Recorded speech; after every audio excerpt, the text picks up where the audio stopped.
மாபெரும் மக்கள் சக்தியா நம்ம அணி ஒரு பக்கம், அடுத்து திமுக தலைமையில் மற்ற கூட்டணி கட்சிகள் ஒரு பக்கம், அடுத்து பாஜக தலைமையில் மற்றும் பலர். ஸோ இப்படி இருக்கிற இந்த நிலைமையில விஜய் வீட்டு விட்டு வெளியே வா, விஜய் வீட்டு விட்டு வெளியே வா.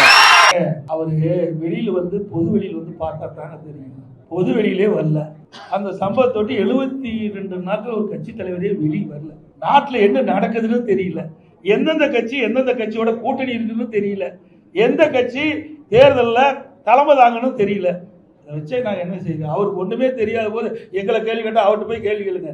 ஏற்கனவே அனைத்து இந்திய அண்ணா திராவிட முன்னேற்ற கழகம் கூட்டணி அமைக்கின்ற பொழுது ஐசிசி சோழா ஹோட்டல்ல தெளிவுபடுத்தும். மரியாதைக்குரிய மாண்புமிகு உள்துறை அமைச்சர் திரு அமித்ஷா அவர்கள், நானும் எங்களுடைய மூத்த நிர்வாகிகள் எல்லாம் கலந்து கொண்டு முதல் பேட்டியிலே சொன்னார், அனைத்து இந்திய அண்ணா திராவிட முன்னேற்ற கழகம் தேசிய ஜனநாயக கூட்டணி இரண்டும் இணைந்து புதிய கூட்டணி அமைச்சிருக்குது.